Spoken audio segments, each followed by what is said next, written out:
Welcome to another episode of the No Ceilings Podcast. I am Tyler Metcalf, joined as always by Tyler Rucker. Rucker, how are we doing? Metcalf, doing pretty good today. We're recording this pretty early. It's free agency day. We're getting excited for the amount of Woj bombs and Shams. Shams, he's got to get a name because obviously we can't trademark that. But no, I'm excited for rumors to all of a sudden become reports, and the Miami Heat are interested in every player in NBA history and the Lakers. So it's going to be fun to see. Yeah, exactly. There's no tradition like this, but I'm excited to do this episode, little free agency preview, and talk about the draft for next year already. Metcalf, look at us tipping. We couldn't hold it. We couldn't hold it in. We had to just be like, let's sprinkle some talk about the draft next year. So how are you doing, Metcalf? How are we holding up? You ready for the weekend? Yeah, I'm very excited. Going up to the cabin this weekend, see some family. All of the cousins and extended family should be up there, so it should be a good time. Hopefully, the weather is kind to us. But like you said, we have a problem, and we made it a whole 2 days without talking about the draft. And here we are. We're just under a full year away from next year's draft. So we're like, close enough. Might as well preview 2023. This class, at least right now, is looking to be stacked. There is an obscene amount of talent, and it is going to be really exciting to see how it all plays out. Obviously, a lot of this can change once people start playing.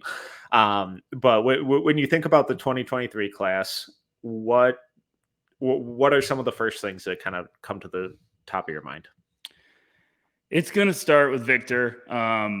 I'm not comfortable enough to try to pronounce his last name. I'm being honest with everyone right now. We'll get there in October. Yeah, let's lay this out for everyone listening, because everyone's going to be excited, especially Spurs fans. Welcome. It's early, but you're joining us early this year. But this is probably the earliest I've ever wanted to talk about an incoming class, and that's just goes to give a hat tip to the No Ceilings crew. Like, you guys have me infected with the disease now. All I want to do is talk about prospects. I'm already looking at the U17 prospects for one of us. Yeah, one of us. So, but all jokes aside, Victor's going to be the prize, and everyone's going to be watching him possessively throughout the entire summer, or anything. The moment he steps on a court, everyone's going to be fascinated.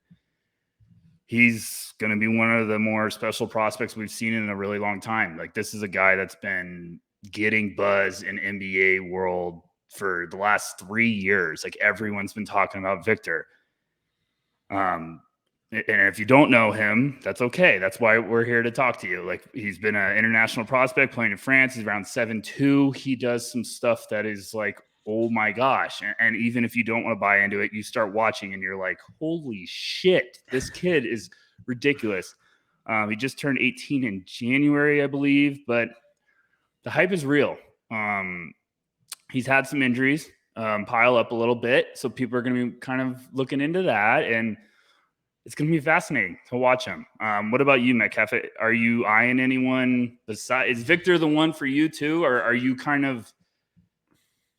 I find myself I'm always the one that's let me be a little caution. Mm-hmm. Let's stress some caution here. And I know Victor's one of the more remarkable prospects I've ever evaluated, but you always got to be careful not to drink too much of the Kool-Aid too fast.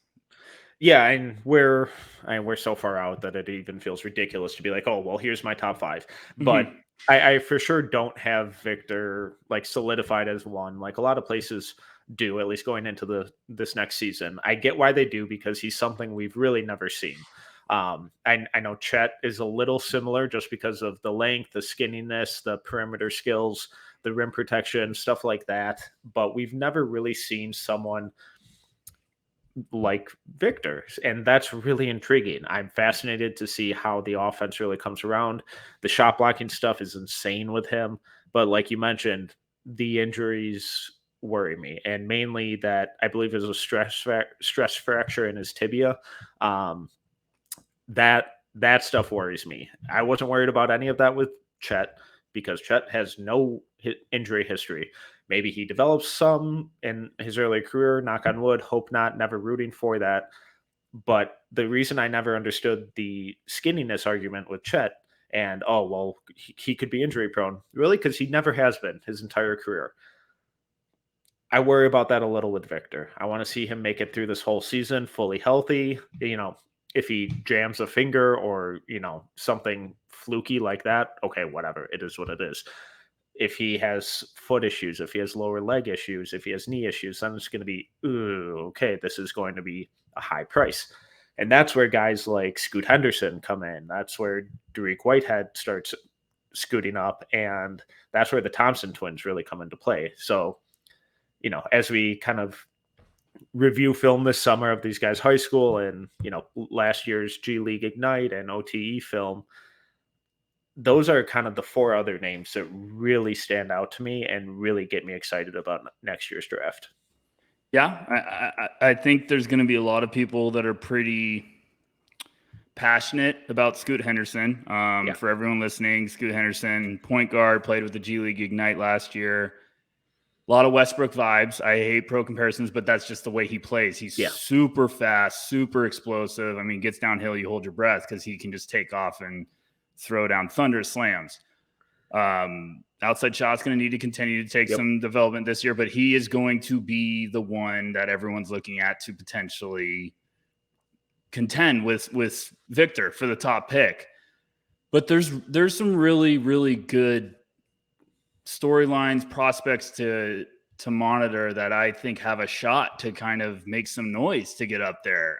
Like you hinted at, Metcalf, like this is a class that's been hyped for a while, and you're really starting to see like, okay, this could be a nice class. There's some weaponry at the top.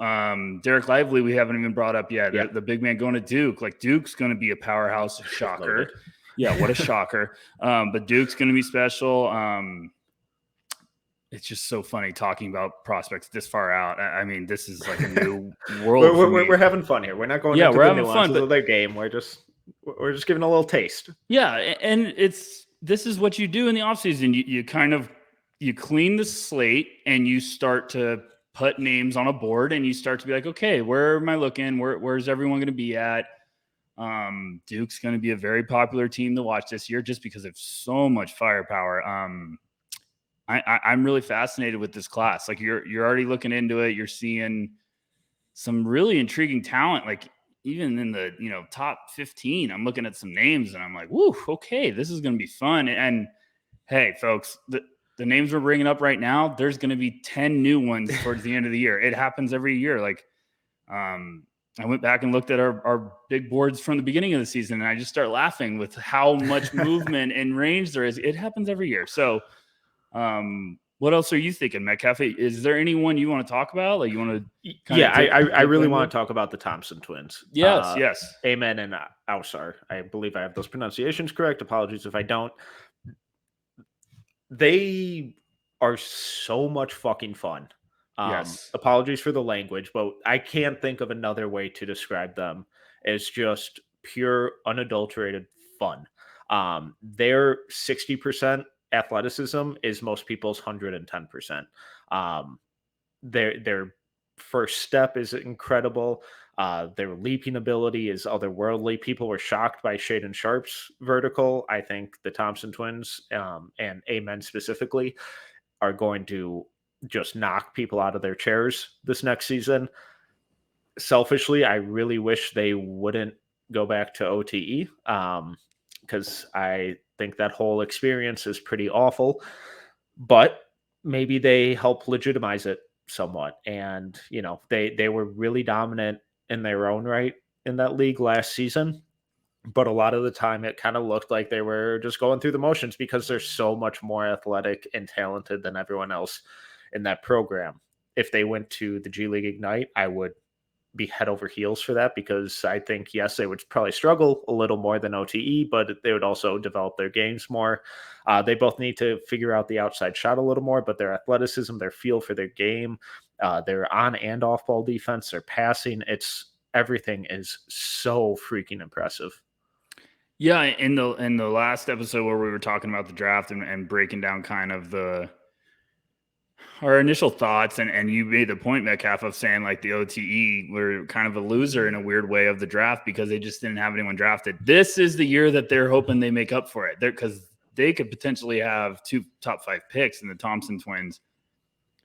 Correct me if I'm wrong. They're both listed at 6'8". So everyone bear with us, because we're just throwing thoughts out right now. This is nothing concrete. This is nothing super, insane. Like we're just talking general thoughts. But from watching the Thompson twins, from the athleticism you saw, the size, and just how shiftiness. Oh man, I mean, they could really be something special. I think those are the 2 names to keep a close eye on this year, especially with OTE.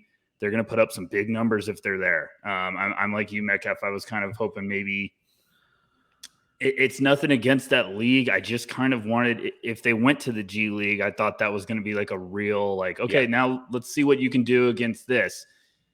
Because I think the overtime league, we could look back in 5 years and they become a legit league with serious competition and rosters in depth, but it just takes time to really get guys to buy into that.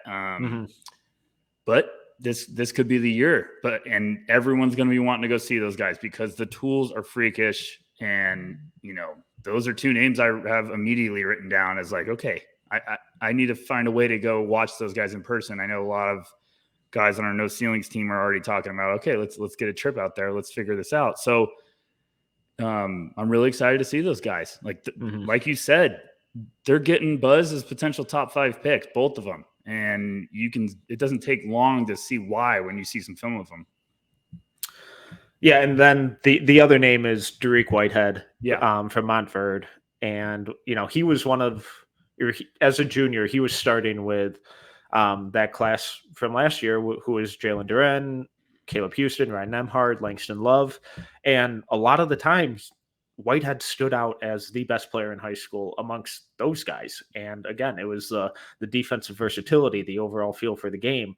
How much his shot is improved over the last 2 years, I think, is incredibly impressive and encouraging. Hopefully that continues that way. But he's another one of these guys where, he pretty much seems locked in as a top 10 pick, everything, circumstances and however the season plays out, but barring. And he's also the number 2 recruit, so it's not like he's coming out of nowhere here. But the overall 2-way versatility is really, really impressive and exciting with him. Yeah, I'm really excited to see him. From watching just the All-American game and stuff, you could see the tools. He's 6'6", he's got the handles, he's got the wiggle. The shot really does look like it's on the right track to continue developing quickly. And a strong freshman year where he shows that is going to get NBA scouts and evaluators foaming at the mouth. They're going to be licking their chops. So the best thing for him too is he's going to have plenty of weaponry around him at Duke. Like, Gavoni had a mock at ESPN already because he's a damn animal, and he's got 3 guys from Duke going in the top 15. So, and one of them is Lively, like we were talking about earlier. So he's going to have some fun weaponry around him, some tools, and he's going to have the ability to showcase his talent. He's going to be a name that I think really starts to creep up.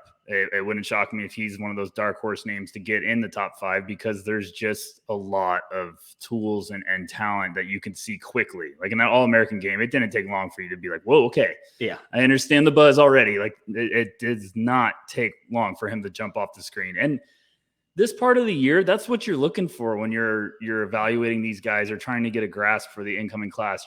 Who pops? Who's jumping out at you? Who, like those All-American games, I always make note of like, okay, just watch it without any knowledge and write down who pops. Like write down names, write down jersey numbers, and then you go from there. And then you start making your list. And I can't believe I already said the word big board, less than 2 weeks after the last draft. But then you start putting names on a big board and start to move them around and accumulate some rates. So what about you, Metcalf? Is there any other guys you're just intrigued with that, I love this time of the year to target a guy that like in mock drafts might be like 15 down, because I always find one of those guys, if you can find him, like I love to find the one that doesn't get enough attention that's going to rise.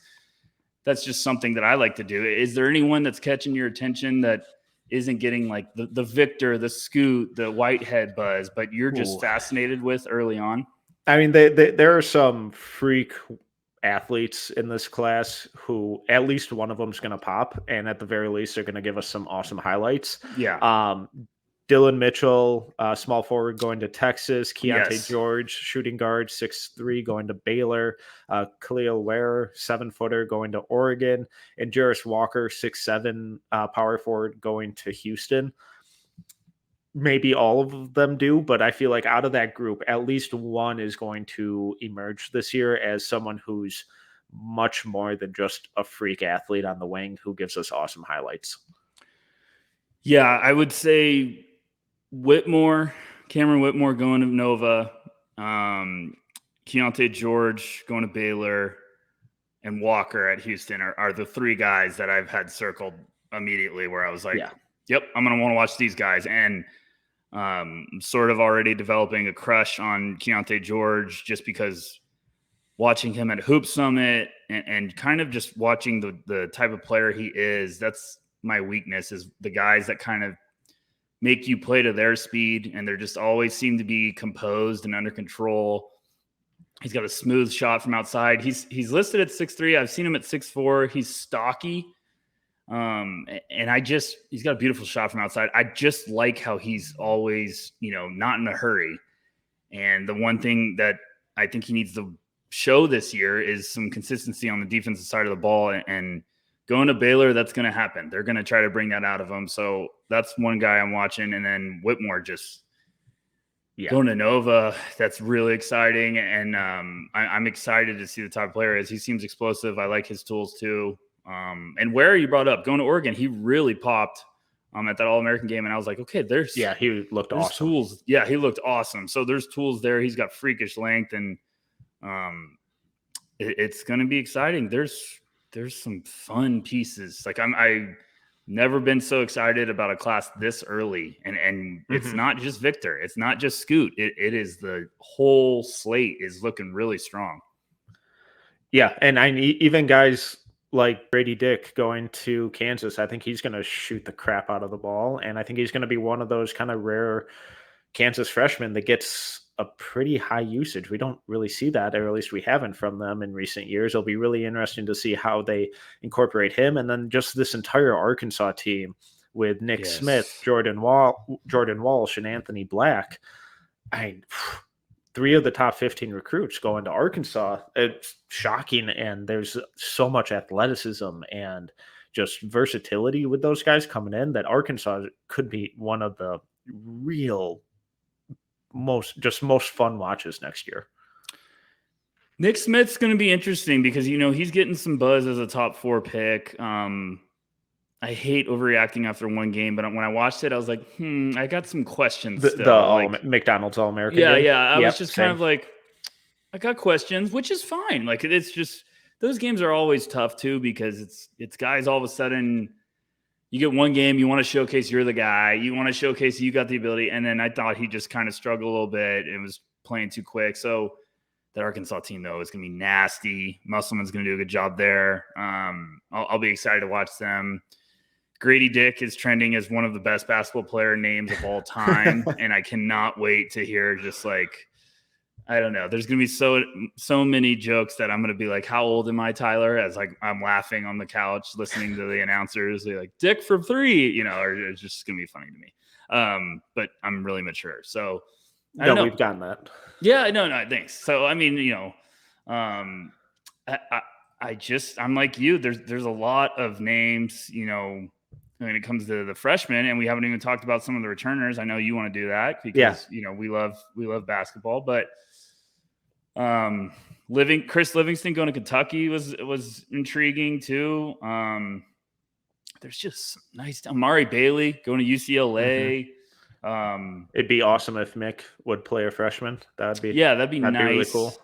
And then we're going to talk about returners, but there's some nice returners that I thought I saw some mocks of them going way late, and I was like, whoa, they could get up. What are you talking about? They could have big years. So, I'm dang it, Metcalf. Now I'm pumped up. Now I'm excited.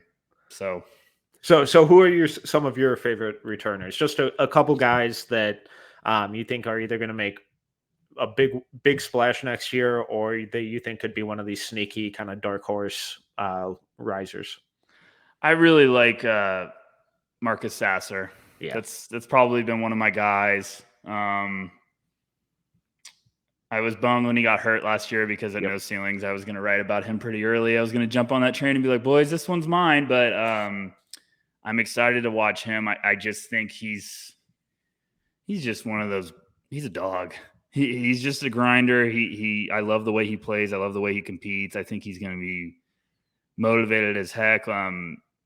He was putting on a show throughout the pre-draft process. For everyone that doesn't know, like, Sasser got hurt last year, missed the whole season.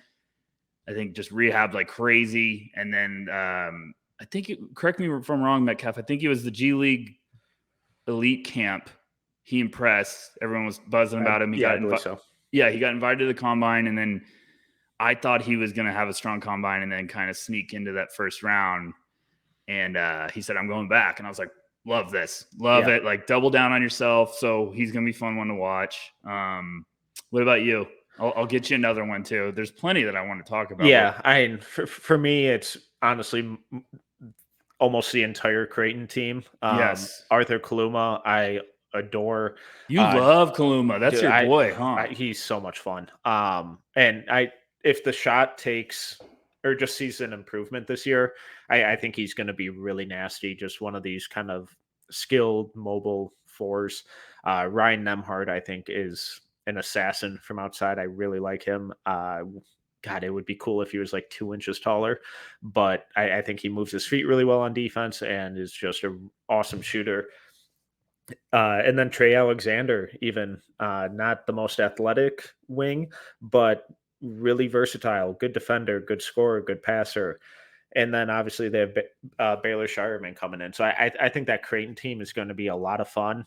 But I think the guy that's really going to make a lot of people be like, oh, yeah, forgot about him, is Langston Love, shooting guard at Baylor. He was a 4-star last year, part of that Montverde class with Durant, Houston, Nemhard, and played with Derek Whitehead as well. And Langston Love was my favorite player to come out of Montverde that year. And obviously he tore his ACL in the preseason, but his two-way versatility, his off-ball shooting, his off-ball scoring, his athleticism, I believe he's listed right now at like 210 pounds, 6'6", like perfect NBA shooting guard size. I'm really excited to see him back playing, and especially playing alongside Keontae George. Yeah, Kaluma's been a name that I feel like a lot of No Ceilings guys are really pushing. I'm excited to see him. He had a big tournament game, right? And everyone was like, "Oh boy, if he has another big year." And he got off to a slow start, but then as the season progressed, like the last month or two, he was kind of clicking on all cylinders. Yeah. Versus Kansas, he had 24, 12, and 3 assists, which is a pretty good game, and they only lost by 7. No, not bad. So it's 6'7", 220. He's listed at. He'll be a sophomore this year. Like, that's definitely one to watch. Do you think if that shot develops, he's climbing to late lotto? It would have to take. It'd probably have to take a pretty big leap for that. We're talking he averaged 10 points a game last year. You're talking if he takes the leap and is averaging 17 a game or something, right? Yeah, like a huge leap. So, I get it. Yeah, so it'd be a big leap. But even if the outside shots, 35 to 37% on like decent volume, it's like, okay, this is a guy I'm willing to take in the first because he can do a lot of everything.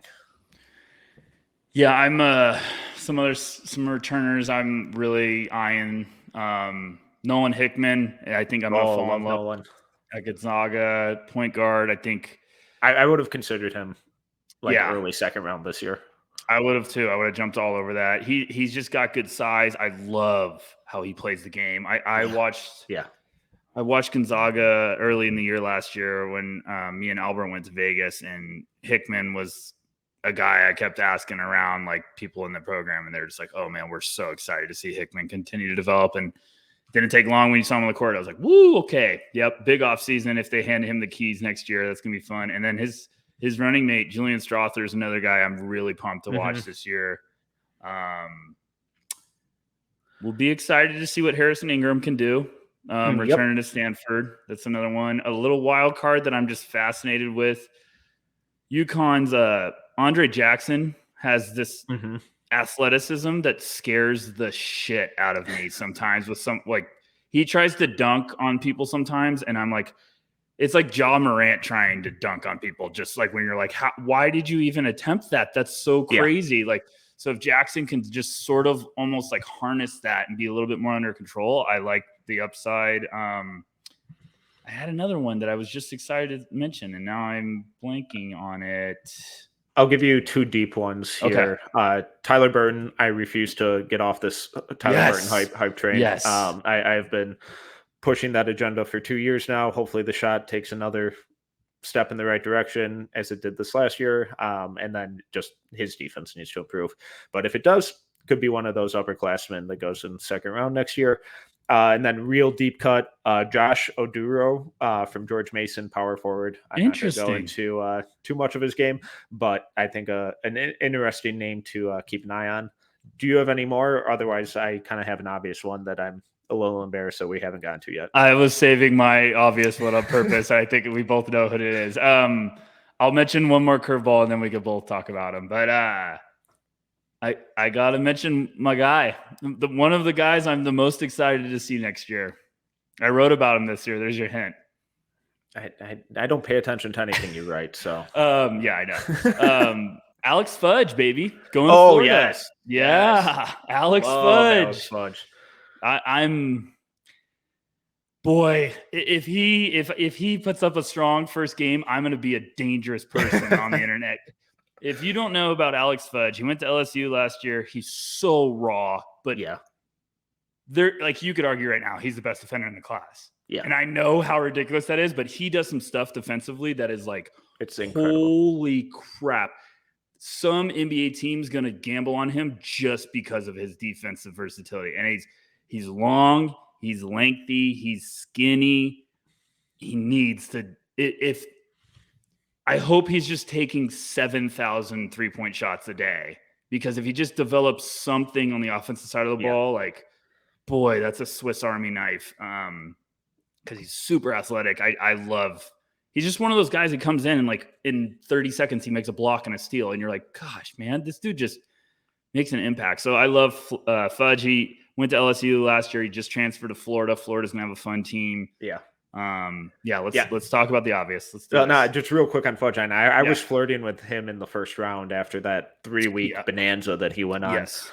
But he couldn't do anything with the ball last year, and kind of need to do that in basketball. Yeah. It's kind of a requirement. But I'm assuming the name that we're both thinking of is Mr. Emoni Bates. Oh no, I had a different one. Who was your obvious one? Terkavion. Oh, yeah, and I just assumed he was going to be good. Well, I was a little cold on the Terkavion just massive like hype train. Yeah. And then when he just said, you know what, I'm going back, I was like, I'm all in on this guy. I love him already. Like, I was like, let's go. This is exactly my mindset. I'm just pumped to watch him this year because I think he's saying, like, I'm going to show everyone I deserve to be a serious riser. And I have respect for that. Like, he was looking like a guy that was going to go in the first round. And it's pretty ballsy to be like, hey, I deserve to go higher. I'm going back. I'm going to show everyone. Like, I respect the hell out of that, especially now. Like, I know there's the NIL deals, whatever, all that crap, but it's still like, hey, do you want to go play in the NBA and potentially be a first round pick, or do you want to go back to college for another year? And good for him. He's like, hey, I want to develop my game and show that I deserve to be a higher pick. So, yeah, let's talk about Emoni. Let's do this. Do we like it? Are we confused? Are we scared? Because he's returning home. That's one way to put it. Yeah. I'm rooting for the kid, man. So am I'm I. really rooting So for the am I. kid. Like, I want him to have 20 his first game and go like 7 On for how 14. many shots though? I know. I'm just saying, like, I'm rooting for him. It's just been I hate the hype train sometimes because you just put these kids in positions where it's like, ugh. But yeah, go ahead. So, I think that's the best place to start is how irresponsibly overhyped he was as a 15-year-old. Obviously, him and his camp played into that somewhat, but when you're 15 years old and Slam or Sports Illustrated is asking to come write about you as, the next chosen one, it's kind of hard to turn that down and not be excited about that because you're a teenager. I can only imagine how much of a dickhead I would have been as a teenager with that stuff. He's so far away from being a quality NBA player for me right now. So just he is transferring to Eastern Michigan, and he's gonna get his shots. He needs to find some efficiency. Some of the intel that I've heard coming out of his time in Memphis wasn't ideal. So hopefully it was just one of those bad situations all around where he just nothing clicked for him. So I'm hoping that he kind of figures it out because there is talent there. It's whether or not he's going to be able to harness it in the right directions and become a positively impactful two-way player. Rooting for him. Completely rooting for him. I was becoming fascinated with the whole process of his, like, where is he transferring? Where is he going? Because I was like, man, I think when you're that guy that has the down year, you start realizing like, okay, how can I go somewhere and just completely bounce back? And I understand if you're thinking like, okay, I need to go somewhere and then put up numbers. But I also think like a weird way, I was like, I kind of want him to go to the G League Ignite because it's like he might struggle there, but he also might become a better prospect because they'll be like, hey, we need to work on this. We need to put you through some growing pains. He'd become a better basketball player. Yeah. And his numbers would be bad, but he'd become a better basketball player. And I don't know. I'm rooting for him. We root for every guy. We're rooting for every prospect. Always. And I will be the most pumped ever if he just has a strong week to open up the year and it's the right decision and everything. But it was just fascinating. He wasn't getting more buzz. And that is also why I just hate like exactly what you're talking about. It's just like the teenager that you're putting up all these expectations that it's so hard to live to. Like it was like, it's the chosen one. It's the best prospect since LeBron. This is the next Durant. I'm like, why are we doing this? Like, come on, this is a kid. You're feeding him. And then the moment he's going to have some struggles, then it's just going to be a mind. Oh, he sucks. Monster. He's trash. He's worthless. It's like, no, you did this to him. You don't get to like you put these expectations on him. And I get why we do it because we're trying to build all this, intrigue with this player, but it's also like it's just it's brutal. But yeah, that's another podcast itself. Yes. So yes. But I am excited to see what he does next year. And there's a lot of other guys that I think could be sneaky returners to watch, like Jaime Jaquez. I still think is going to be a fascinating one to see what he does. It's gonna be a fun year. It's gonna be another really good class. Tubelis at Arizona. That's my wild card that I think. Is he gonna be able to defend it all? I think so, Metcalf. So okay. I'll take your low blows another day. We're not ready for that. That's in a couple months. So, but I like Tubelis. I think if he consistently, he's super skilled. Yeah, super skilled. If he could extend his range this year, they're going to feed him Arizona. So he's going to be a fun one to watch. And, we're talking about 30 guys right now, and we're going to have 15 new guys 3 months into the season that we're like, whoa, he looks good. He looks good. That's just how it is. But it's fun to get an idea. So cool. So I think that's a good place to leave the 2023 class and pivot into some free agency talk. And have you checked Twitter in the last half hour?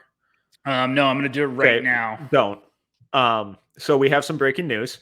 Kevin Durant has officially requested a trade from the Brooklyn Nets. Oh my gosh. So, and the Nets are also sending out a first round pick for Royce O'Neal. So that's interesting. According to Woj, Kevin Durant and Kyrie Irving had no contact with the franchise after Irving opted into his deal on Monday. A sense of inevitability existed that Durant would eventually ask for a trade. Phoenix and Miami are among two of the teams Durant has on his wish list. As the Nets prepare to move one of the most valuable trade assets ever on the market, the entire roster will be available to discuss in details. Chaos. This is why recording a podcast on the day of free agency is hilarious, because now you guys are going to hear our live reactions. So let me process this. So I want some credit because this happened about 20 minutes ago, and I kept it to myself, and I stayed on track, and now I am allowing us to devolve into chaos, let the train go off the tracks, and what the hell? So I live in Phoenix. I have a bunch of friends that are diehard Suns fans. Mm-hmm. I just opened up my phone, and yeah, you could expect how many texts I'm getting right now, which is hilarious to just send on a pod response. The funniest thing ever is this is going to be.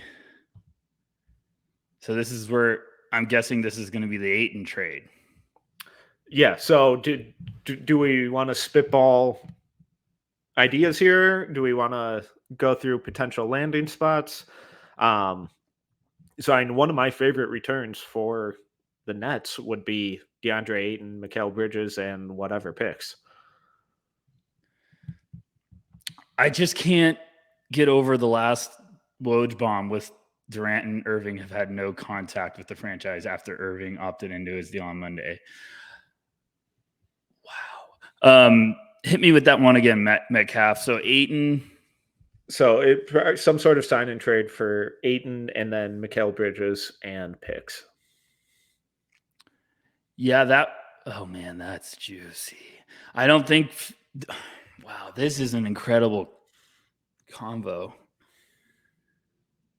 Because Simmons and Russillo the other day were doing a fun little segment. I don't know if you heard it. Yeah. And they were talking, with like Durant, like who would you trade him for? Like what's the teams that are theoretically saying no for Durant? And it was kind of a funny, like they were just saying, and this is also for everyone listening, this is fucking Kevin Durant we're talking about. But top 10 player ever. Yeah, it was 15 it was if you're down on him. It was a funny exercise because they would bring up like, would the Grizzlies trade Ja Morant for Durant? And they were saying like straight up, and Simmons was like, I don't think so, because you have to take in it not just as one season, you have to take it in as a franchise. Like Morant's so young, Durant's, in the mid-30s. But this is a swing by Phoenix if they could pull this off. I know how stupid this question is going to be, so just understand I'm saying it for the listening audience. Would you trade Bridges and Ayton, or would you put Bridges in that package? I know what Brooklyn will want it, but I'm saying, because I'm just talking this out now. Damn, that's a damn nice team. If it's CP3, Durant, and Booker, good Lord. But what I'm saying is Bridges is becoming one of the most versatile defenders in the entire league. Now I'm getting phone calls. Everyone needs to leave me alone. So yeah, I'm just trying to figure this all out. This is woo.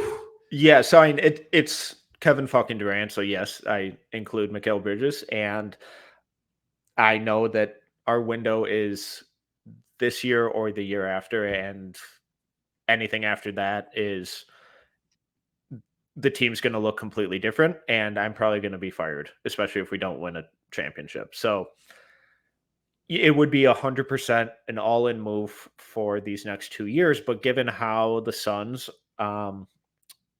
let's frame it as how they tend to spend their money, I don't see why they wouldn't, and I don't see them going into the tax to continue paying their young guys who perform and have, been a big part of the team that they've built. So they're not going to spend money on overpaying their young guys to keep stuff together.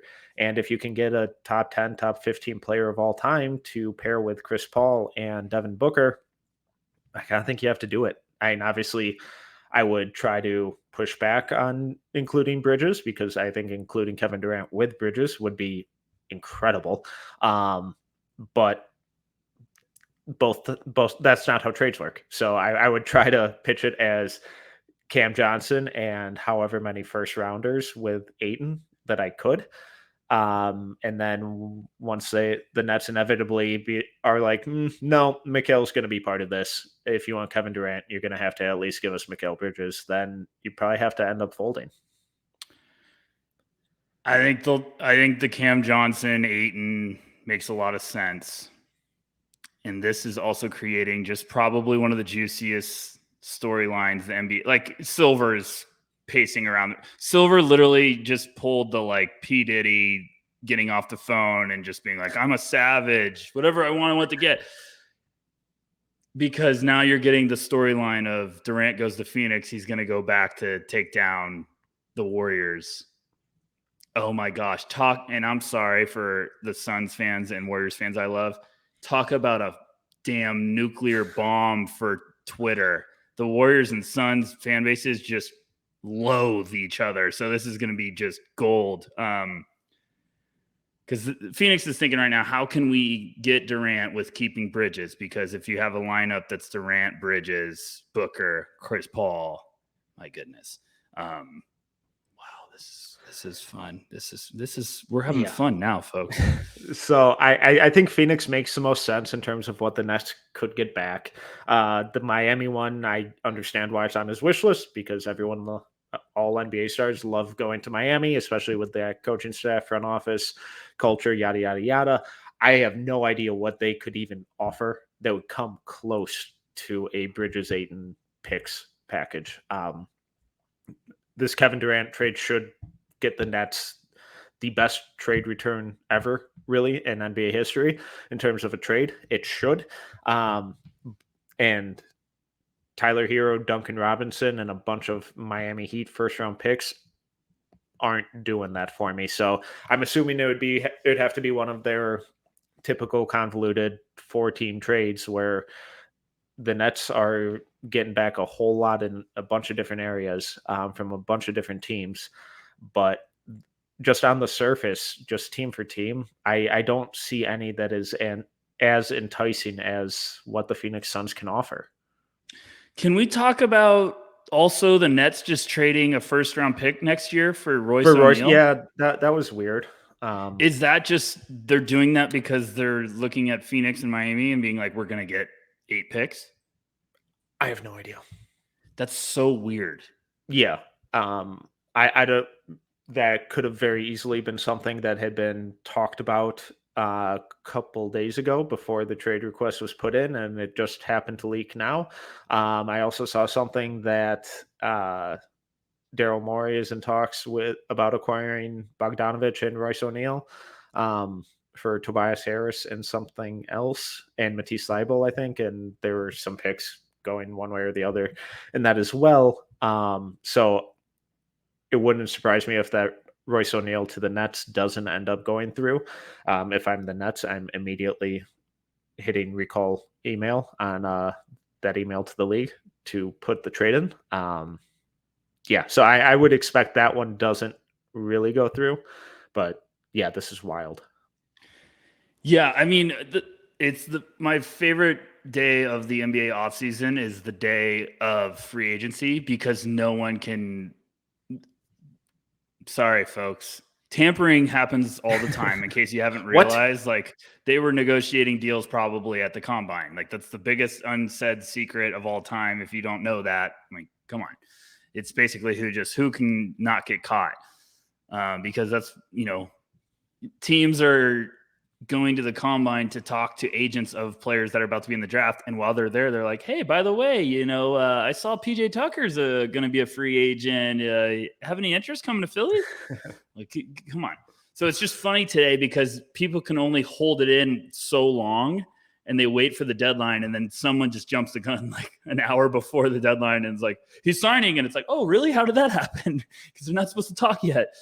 But this is a big bomb. So this is funny. Now we're just completely off the rails because of the KD bomb, which this is just rare content, Metcalf, because how many times does a podcast get completely thrown off the rails because of Kevin Durant requesting a trade? They'll talk about this moment in history. So this is just so fascinating too, because obviously for an Ayton trade to work, he would have to agree to the sign and trade part of it. So if he goes out in free agency and gets a max offer from someone, I'm not entirely sure that he's going to Brooklyn on a sign and trade. There are just so many different moving parts here, and obviously on paper, at least for me, I think the Ayton Bridges picks package is incredible return, and one of the better packages that you could even imagine if you're the Nets. But Ayton, he's not an unrestricted free agent or even under contract right now, so he has to agree to whatever terms they would sign him to, and actively be engaged and agreeing to that deal as well. Yeah, I mean, and the words you had been hearing is that Ayton's market was kind of drying up. So now all of a sudden, Brooklyn gets to go to him and be like, hey, or Phoenix could even go like, hey, if you want Ayton, we got him. We got a place for him to go, and Ayton could say that too. And it's also the funniest now. Ayton's like, oh my gosh, I'm about to leave, and they're going to get Kevin Durant. So it's just, I love this league. I love it. But I'm like you. I think if he wants to go to Phoenix, I would be driving that hard. I'd be like, you can have him throwing Bridges. And Suns fans are all going to be like, no, but and the next 4 first-round picks. Yes, and I love Bridges maybe more than anyone in the league. That I absolutely love him as a prospect. I absolutely love what he is right now. It's exactly what I thought he was going to be. Same. But Brooklyn, if they're at the the poker table, they're saying, give us Bridges. You can have Kevin Durant, just give us Bridges. And then Brooklyn is just oh man. Now you have the Kyrie thing, and then you have Ben Simmons. Is just like, whoa, what is going on? Just talking. This is going to be a 30 for 30 1 year. Let's get away from it for a little bit. What else are you thinking? What do you think of the Dejounte Murray trade? Big get for the Hawks. I actually kind of love both sides of the trade. Yeah, and I loved it for the Spurs. I think those picks they got back could be really, really important. And I think it was just good self-awareness of where they are as a team and where Dejounte Murray is as a player. He's an awesome player. I love the way he plays on the game. I love how he's improved. I don't think the rest of that Spurs team is at a point where he can elevate them to a meaningful enough level where keeping him around, losing value on him as being an expiring next year would make sense, and then having to pay him. So I think they were smart to get value for him now while they could, and while they're still in the rebuild, and while most of that roster is trying to catch up to where he currently is. And then I don't think the fit is as smooth for Atlanta. I think they gave up a lot. But if Trae Young is fully bought in on, okay, I need to play more off ball, I can help spread the floor, I can take some possessions off offensively, I can run off screens, cut, be the spot up shooter from deep, stuff like that, while Dejounte handles it, that's more interesting. And then obviously Dejounte can take on the tougher perimeter defensive matchups. I think Dejounte, DeAndre Hunter, Kevin Huerter kind of defensive pairing. I think that's a lot of fun. I think that's something to get pretty excited about. I think the offense will go through some growing pains as it always does, but I'm a little more optimistic given how much better Dejounte's shot has improved these last 2 years. Yeah, I mean, it was so fascinating. Me and you had talked about it before. Like, why are the Spurs wanting to get rid of him? He took such a stride next year. But if you're also thinking like, hey, we're selling high, we're not anywhere close to contending. I love the move by Atlanta.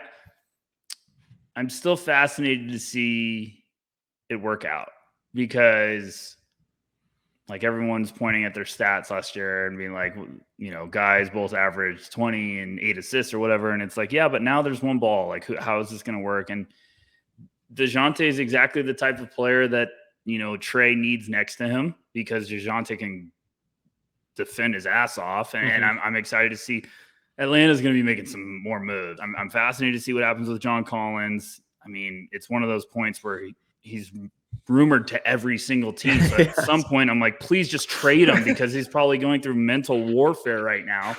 So I'm fascinated to see what happens there. I really want them to figure out a way to let Okongwu run wild. Like, I want to see what the guy has. I think I'm still super high on him. I'm super high on him. I think this is the year he can just blossom and really shock some people, because I've watched him in limited minutes, and I really do think it's just like, okay, we just need extended run for him. And this is nothing against Capella. I love Capella. I just think it's you hit the ceiling with that. You got to go a different direction, find out what you got. And Capella was mentioned as a potential trade target or candidate. I don't know if that's still the case. It's going to be fascinating. Like, Atlanta's got some moves to make. It really is going to be interesting. But I thought Murray was a big piece for Trey to have next to him. And Travis Schlenk's never been afraid to be aggressive and bold. So I kind of liked it. What else are you looking forward to seeing besides the rest of this KD, Kyrie, Nets drama pan out? What do you got? Just side note, whatever happens to Kyrie, I think is even going to be more fascinating than what happens with Durant.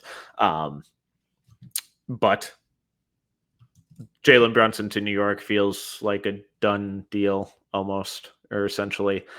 They've cleared a ton of room for him.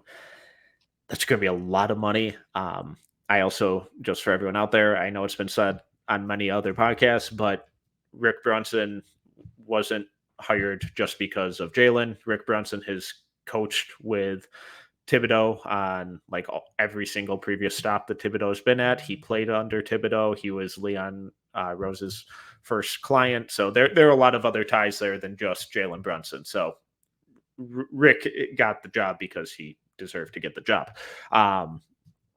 I'm not sure I would spend that money on Jalen Brunson. I think Jalen Brunson's a really nice player. I'm not sure he's $30 million a year nice. Where are you at with him? I've been one of the biggest, I think Jalen Brunson's one of the more underrated players in the league candidates. Like, I've been wanting to push that because I just absolutely love how he plays. I loved him coming out of college. I just was like, this is a guy that I feel like is going to stick in the league, make a lot of money eventually when he gets a big contract. Looks like it's about to happen. It's just a fascinating – it's not a gamble because he's still going to be so good and so good for that Knicks team if he does end up going there. Well, like, it's expected. I just think it's really fascinating with the idea of being like, okay, now you're the guy, because I just think the Knicks are more than a point guard away. And there's also been rumblings that they're going to re-sign Mitchell Robinson. I think I even saw like 4 for $60 or something, which is Robinson can play when he's healthy. I just want him to stay on the court. So, and he needs to slim back down too. Cause I thought the weight experiment he'll be motivated for sure. I like Brunson. I understand why they're doing it. It's a big leap of faith. And I think the biggest kicker for Knicks fans that are, if you're a little nervous about it, is Brunson he knows how to play the game. Like, he knows how to be like, hey, we're out of control, slow down, which is like really underrated with a young roster. And he could shoot. He's smart. He gets his shot. He understands, how to play with pace and how to play with poise.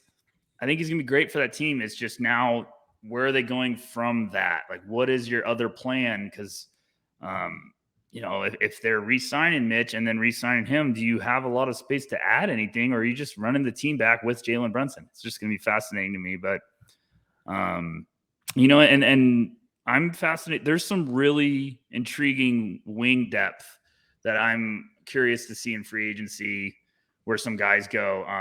Like who's at the top of your list? I even wrote it down for you, Metcalf. Oh my God. Look at you prepping for the first time in a year.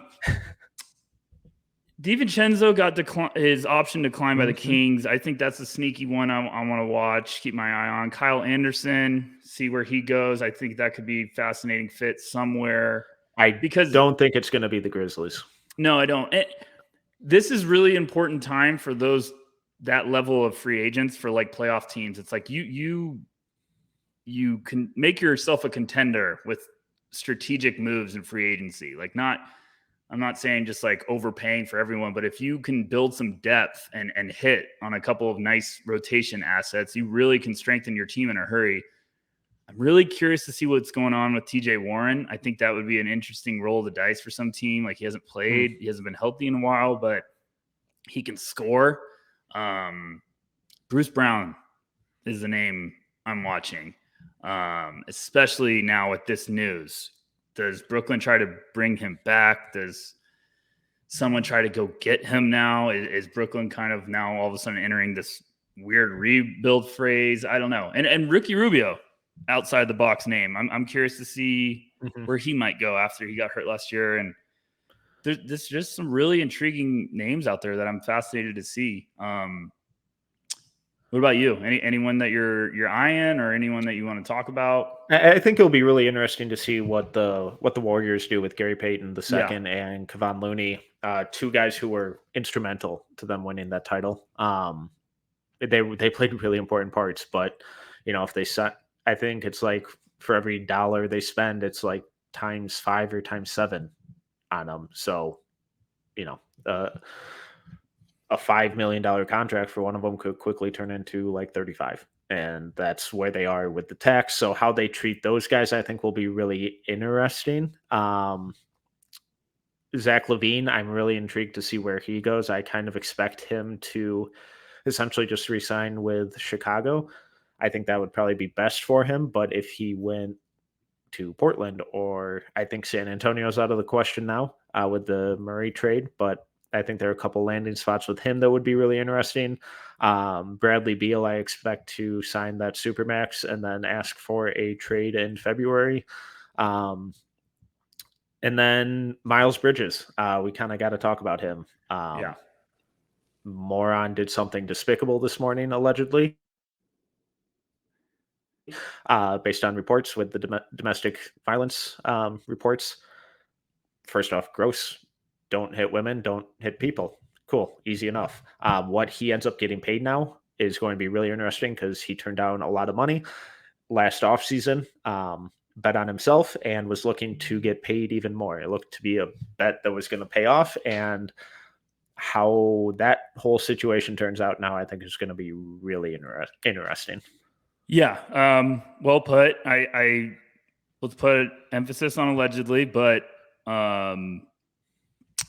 domestic violence is the one thing the moment I see those words in a basketball report or professional athlete report or life in general that pretty much pisses me off the most. It's usually me throwing my phone down, just there's no room for it. So sucks for everyone involved, not just for Bridges. It sucks for, all parties involved. And I know it's a touchy subject, but I woke up and saw that and I was like, my goodness. So yeah, it'll be interesting to see what happens. That whole process, as the Hornets put out a PR statement saying they're collecting more data or information. Stupid. No room for it. So yeah, it's going to be interesting to see what happens there. Woj just released another bomb that said after the Hawks Spurs trade, Gallinari is expected to be released, which is very interesting because I think his deal became fully guaranteed like tomorrow or something. Yeah, so there's going to be plenty of contenders trying to get him for cheap. Including probably my Celtics, so I can very easily get in on the Gallinari train, start playing some crazy international music all year. I'll love that.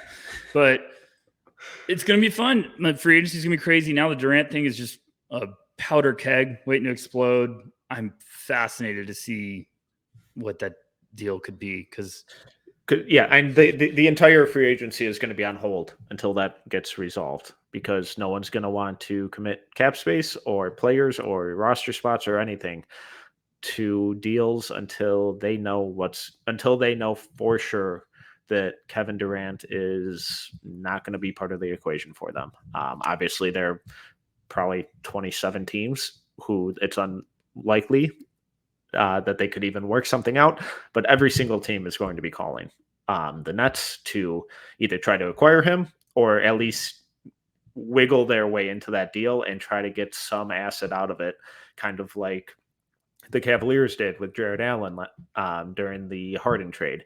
There are going to be teams trying to poach first-round picks or young prospects out of this deal to help make the money work, so the big name gets moved. And I think though the fallout from that kind of stuff, I think is also going to be obviously not as interesting, because whenever a top 10, top 15 player of all time gets moved, that's the headline. That's the fascinating stuff. That's what has real ramifications on the next league year. But I think those side pieces that get moved to various teams are also going to be really interesting. Metcalf, we haven't even talked about Miami going to get him.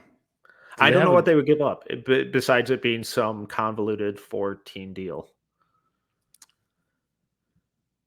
Hero. I would rather have Ayton and Bridges. Do they trade Jimmy? That would be really funny. I can't think of a funnier thing in the world than Jimmy getting traded to the Nets and has to play with Ben Simmons again. I can't think of a funnier thing in the world. I'm not kidding. Like, I just, while you were talking, I just thought of that. I was like, oh my gosh, that'd be the funniest thing in the world. Oh, that would be incredible. The Heat are thinking to themselves they can't do that trade with trading Jimmy. If I were the Heat, I would do that. I know, but I'm thinking of the Heat trying to also have a strong, I know, deep roster. They're thinking they're going to say Hero, Robinson. And the best they could offer would be Hero and Bam. But that kind of that negates a lot of what the Heat would be then. Obviously, they would probably be able to bring guys in on minimums and fill out that way. But if I'm the Nets, I'd still rather have Ayton and Bridges. What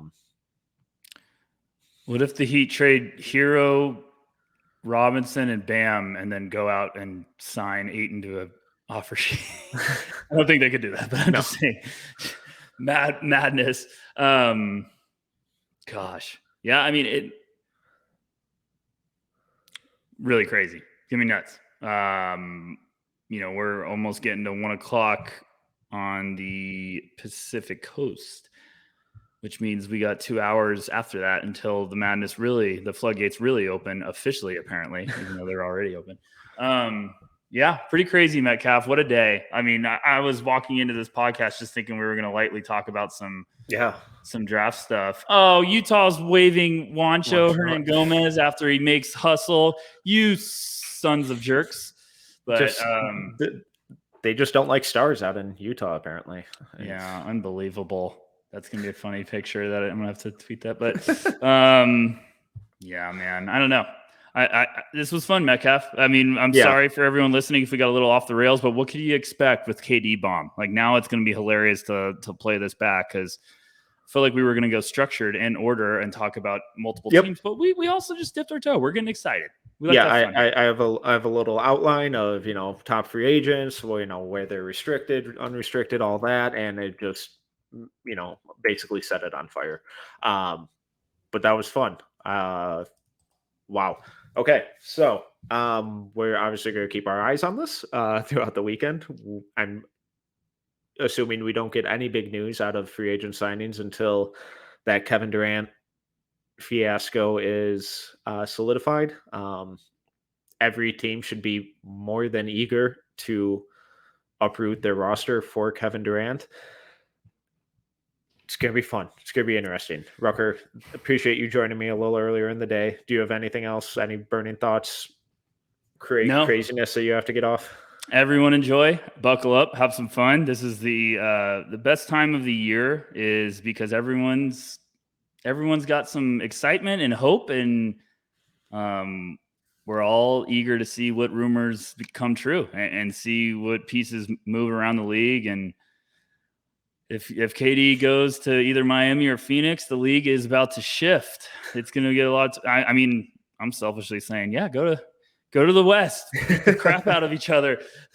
The funniest is, my big project this offseason is going to be diving into Cap Mania, trying to get all that lingo down. I've been wanting to do this for a couple of years. I started to do it one year, and then I think this offseason I'm going to go crazy and just slip into a cave and read that like an absolute monster, just because there's always these questions. And I'm fascinated to see what's the situation now with Kyrie with opting in.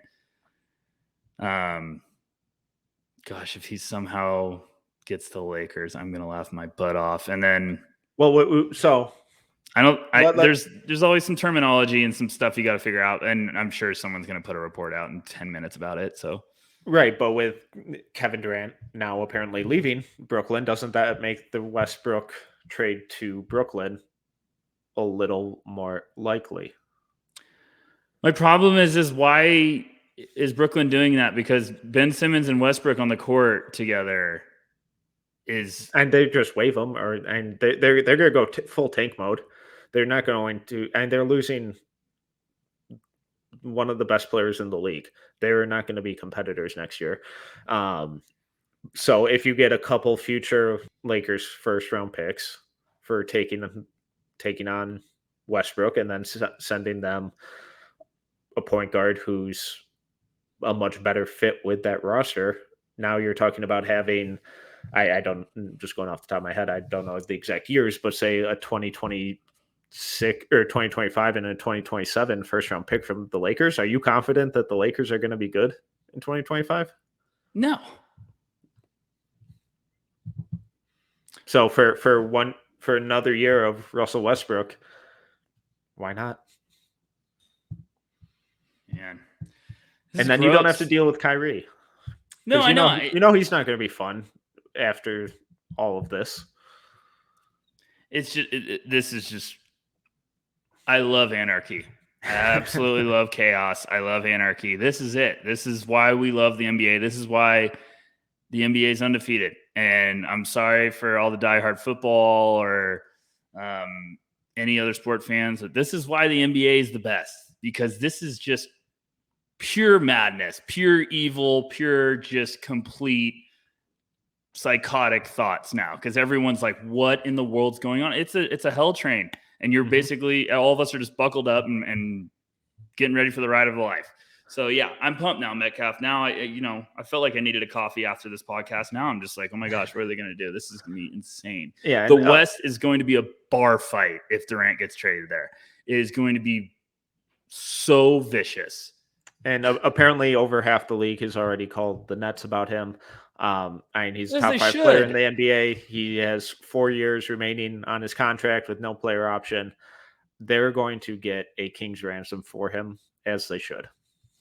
Yeah, for everyone, every NBA team's calling Brooklyn right now. Even though Durant said that, they're all doing their job. They're calling Brooklyn like, what is it? What's it going to take?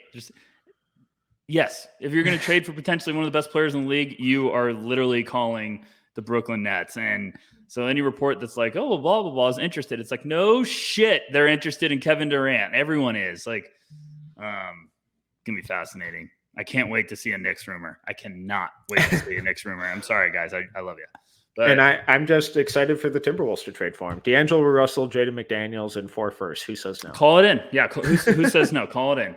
Fine, we'll throw in Naz Reid. Naz Reid. I'll even give him Walker Kessler. That's a good one.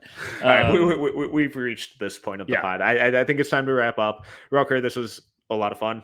Plug away. Tell the people where they can find you. I'm at Tyler_Rucker on Twitter. Thank you guys for joining us. Next week, I think me and Metcalf are going to have a fun little Tuesday episode. We're going to talk a full summer league preview. We're going to break it down, talk about guys you should be keeping an eye on, including some sophomore guys. That's my favorite part of summer league, is you get to see the guys that have been working on their game over the summer. And starting next Thursday, the No Ceilings crew will be at Summer League. So it's going to be a fun time. Thank you, Metcalf, for doing this, and have yourself a good weekend, my friend. You as well. Happy 4th of July weekend to everyone. Enjoy the madness. This should be a lot of fun, and we're just getting started. Once again, I'm Tyler Metcalf. You can follow me on Twitter at tmetcalf11. You can find all of our No Ceilings merchandise at noceilingsnba.bigcartel.com, all of our written work at noceilingsnba.com. It's all free. Go over there, check it out, read it. If you feel like it, which you should, just hit that subscribe button. 100% free. Gets delivered directly to your inbox to ensure that you don't miss anything we put up. You can follow us on Twitter at No Ceilings NBA and on YouTube at No Ceilings TV. If you enjoyed this episode, please make sure to subscribe, leave a review, and a 5-star rating. Until next time, see ya.